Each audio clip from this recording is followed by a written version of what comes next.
नमस्ते। मैं हूं संजय दीक्षित और आप देख रहे हैं दी जयपुर डायलॉग्स। सबसे पहले चैनल को सब्सक्राइब करके बेल आइकॉन दबावें, फिर वीडियो को लाइक करें, बाद में शेयर भी करें और QR स्कैन से स्कैन करके हमारी चैनल को फाइनेंशियली सपोर्ट भी करें। टाटा ग्रुप को बहुत अच्छा माना जाता है देश में, उनको गुणवत्ता के मानक के रूप में माना जाता है। ऐसा माना जाता है कि भाई टाटा वाले जो हैं वो बड़े देशभक्त हैं। लेकिन टाटा ने अपनी सारी की सारी पोल पट्टी स्वयं की एक हरकत से खुलवा दी और उसके कारण फिर अब यह आवश्यक हो गया है कि भाई टाटा के इतिहास में, टाटा के वर्तमान में और टाटा के भविष्य में थोड़ी बहुत हम ताक झांक करें और वास्तव में पता करें कि ये ग्रुप वही है जैसा हम इसको समझते रहे हैं। ऐसा तो है नहीं, क्योंकि पता ये चलता है कि जब आप जाते हैं इतिहास में कि ये जो ग्रुप है, जो JRD टाटा थे, जमशेद रतन भाई दादा भाई टाटा, उनके जो पिताजी थे वो खासुल खास थे किसके? अंग्रेज़ों के। और उनके भी जो रतन भाई दादा भाई जी जो थे, वो जो दादा भाई थे वो ईस्ट इंडिया कंपनी के दलाल थे। किस तरह से ईस्ट इंडिया कंपनी के दलाल थे आपको ध्यान है? अगर थोड़ा बहुत आपने मध्ययुगीन इतिहास पढ़ा हो या मध्ययुगीन और वर्तमान इतिहास के बीच का जो भाग आता है जिसमें अंग्रेज़ों ने यहाँ पर ईस्ट इंडिया कंपनी जब जमाई थी तो उनका एक मुख्य कार्य था कि यहाँ से वो चीन को अफ़ीम निर्यात करते थे। तो आप जानते हैं इस अफ़ीम को निर्यात करने में सहयोगी कौन था? जी, यही टाटा जी के पूर्वज, यानी रतन भाई दादा भाई और उसके पहले दादा भाई। तो दादा भाई और रतन भाई जी जो थे वो ओपियम ट्रेडर्स थे। वैसे तो यदि आज के वर्तमान युग में देखा जाए तो उनको ओपियम स्मगलर कहा जाएगा, लेकिन चूंकि उस समय ईस्ट इंडिया कंपनी स्वयं एक स्मगलिंग का ही एक हम समझ सकते हैं कि वो कारनामा करती थी, लेकिन वो उसके पास चार्टर था ब्रिटिश सरकार का, तो वो बिल्कुल जो भी कार्य करती थी वो आधिकारिक था, ऑफिशियल था। आपको ध्यान है कि ओपियम थोपने के लिए, अफ़ीम को चीन के ऊपर थोपने के लिए उन्होंने लड़ाइयाँ भी लड़ी जिनको ओपियम वॉर्स के नाम से जाना जाता है। और उन्होंने हांगकांग पर कब्ज़ा भी इसीलिए किया कि हांगकांग के माध्यम से वो पूरे चीन में अफ़ीम सप्लाई कर सकें और उस अफ़ीम के प्रॉफिट्स जो थे उसके सहारे ये टाटा साम्राज्य पहले तो पनपा। और जब टाटा साम्राज्य पनप गया तब ये जब रतन भाई को इनको स्टील बनाने का काम दिया गया पहले विश्व युद्ध के समय को, क्योंकि पहले विश्व युद्ध के समय बहुत सारी आवश्यकताएं थीं और उसमें से एक स्टील मेकिंग भी आवश्यकता थी। तो फिर उसके लिए इनको पूरा का पूरा एक कह सकते हैं कि जो भी इकोसिस्टम है वो बनाने के लिए अंग्रेज़ों ने पूरी इनकी मदद की। उसके सहारे ये स्टील मेकिंग में गए और स्टील मेकिंग के बाद फिर धीरे धीरे आप जानते हैं जब इतनी बड़ी बड़ी आपके पास पैसे हों तो आप क्या नहीं कर सकते हैं। फिर ईस्ट इंडिया कंपनी का जो चार्टर था वो कौन चलाता था? उसको उसी को ग्लोबल डीप स्टेट कहते हैं। द सिटी ऑफ लंदन आपने सुना होगा, द सिटी ऑफ बर्लिन, ये सारे जो हैं ये जो सिटी वाली जिनको कहते हैं ये एक अपने अपने ग्लोबल डीप स्टेट के ठिकाने हैं। और रॉकफेलर, रॉथस्चाइल्ड जी, ये ग्लोबल डीप स्टेट के जो प्रमुख अवयव हैं इनके साथ भी टाटा की पूरी साठगांठ रही है। आज मैंने एक ट्वीट किया है क्योंकि एक विजय गजेरिया जी हैं, उनका एक बड़ा अच्छा एक ट्वीट है, थ्रेड है पूरा, और उस थ्रेड में उन्होंने टाटा के पूरे इतिहास का सर्वेक्षण किया है। और हम आज ये बात क्यों कर रहे हैं?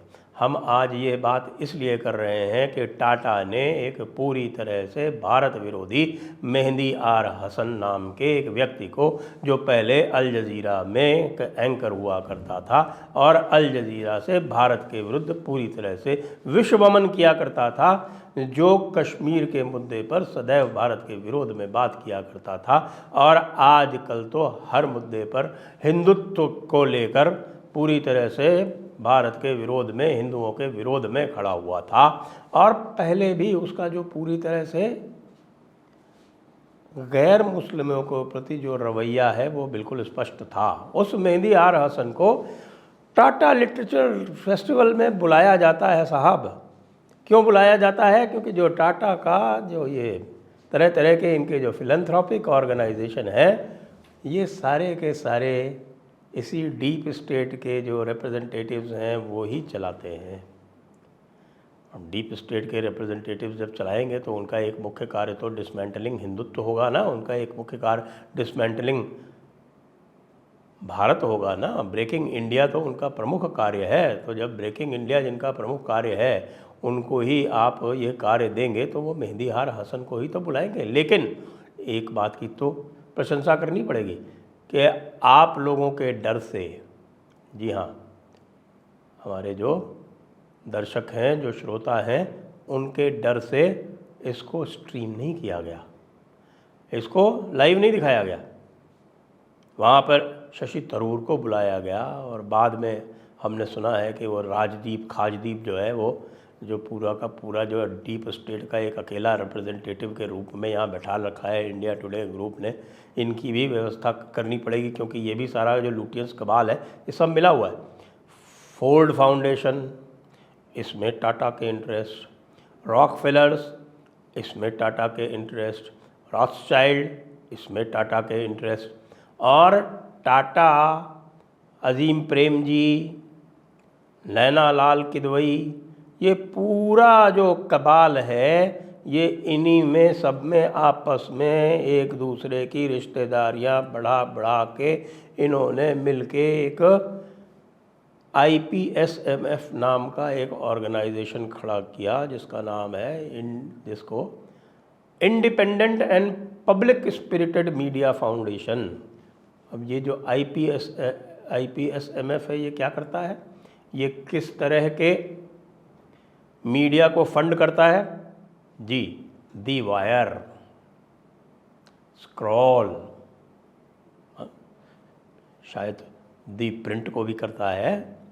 इस तरह के जो पूरी तरह से भारत विरोधी ग्लोबल डीप स्टेट के चमचे बन के जो भी ऑर्गेनाइजेशंस खड़े हुए हैं, भारत को अंदर से दुर्बल करना चाहते हैं, इन सब के साथ में टाटा ग्रुप खड़ा हुआ है। यहाँ तक कि इनका एक फंड है, टाटा एथिकल फंड करके है। वो टाटा एथिकल फंड वो म्यूचुअल फंड और वो इन्वेस्ट करता है हलाल इकॉनमी में। हाँ जी, ये भी सुन लीजिए आप, टाटा एथिकल फंड। तो भाई मैं तो एक काम अब करने जा रहा हूँ क्योंकि मैंने टाटा म्यूचुअल फंड में कुछ इन्वेस्टमेंट कर रखे हैं।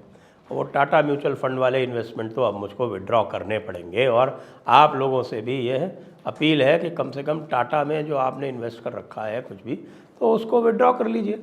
हमारे अंबानी और अडानी के प्रति जो इतना विरोध होता है, आपने देखा होगा, कभी आपने किसी भी ऑर्गेनाइजेशन को टाटा का विरोध करते सुना?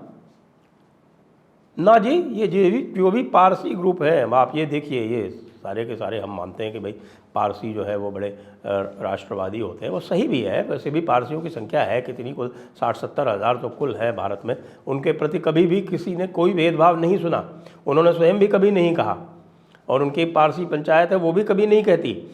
लेकिन ये जो एलीट है ना, ये जो पारसी एलीट है, ये पारसी एलीट भी जो है वो एंग्लोस्फीयर के एलीट से अलग नहीं है। ये भी अपने आप को पारसी कम अंग्रेज़ ज़्यादा समझते हैं, और उस अंग्रेज़ के रूप में ये समझते हैं कि भारत इनकी मिल्कियत है और अपनी मिल्कियत को वो जैसा चाहेंगे वैसा चलाएंगे।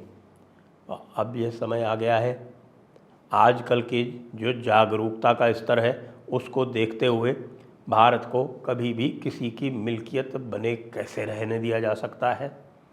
कैसे हम टाटा ग्रुप को यह कह सकते हैं कि भाई तुम्हारे जो साथी संगी हैं सारे के सारे वो अडानी के तो पीछे पड़े हैं, वो अंबानी के भी पीछे पड़े हैं, लेकिन क्या बात है कि तुमको कभी कुछ नहीं कहते और तुम बड़े शौक़ से यहाँ पर मेहंदी आर हसन जैसे भारत विरोधी, हिंदू विरोधी तत्व को यहाँ बुलाकर और हमारा अपमान करना चाहते हो, हमें नीचा दिखाना चाहते हो, हम ऐसे ही सह लेंगे क्या?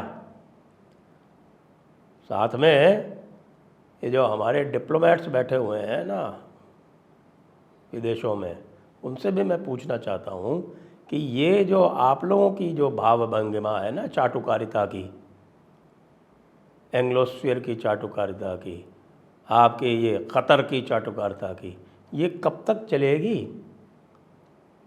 क्या आप जो हैं वो डॉक्टर जयशंकर और प्रधानमंत्री मोदी से ये कभी नहीं सीखेंगे कि आपको गुलामी की मानसिकता से मुक्ति होना है? आप बिल्कुल मुक्त होने नहीं चाहते, आप बिल्कुल भी सीरियसली नहीं लेते भारत के प्रधानमंत्री की बातों को। नहीं लेंगे तो पब्लिक भी आपको सबक सिखाने की आजकल के ज़माने में हैसियत रखती है। टाटा की भी हिम्मत नहीं हुई कि इसको लाइव चला दे, और मुझे तो लगता है बहुत डाउटफुल है, फिर कहीं ना कहीं से कोई ना कोई क्लिपिंग निकल के आएगी और हम देखेंगे क्या बातचीत हुई। लेकिन मैसेज मिला है अभी तुमको टाटा वालों, लेकिन ये मत समझना कि ये सिर्फ मैसेज है, ये तुम्हारे लिए चेतावनी है। संभल के रहो और भारत की और यहाँ के हिंदुओं की कम से कम इज्जत करना सीखो। जय हिंद, जय भारत, वंदे मातरम।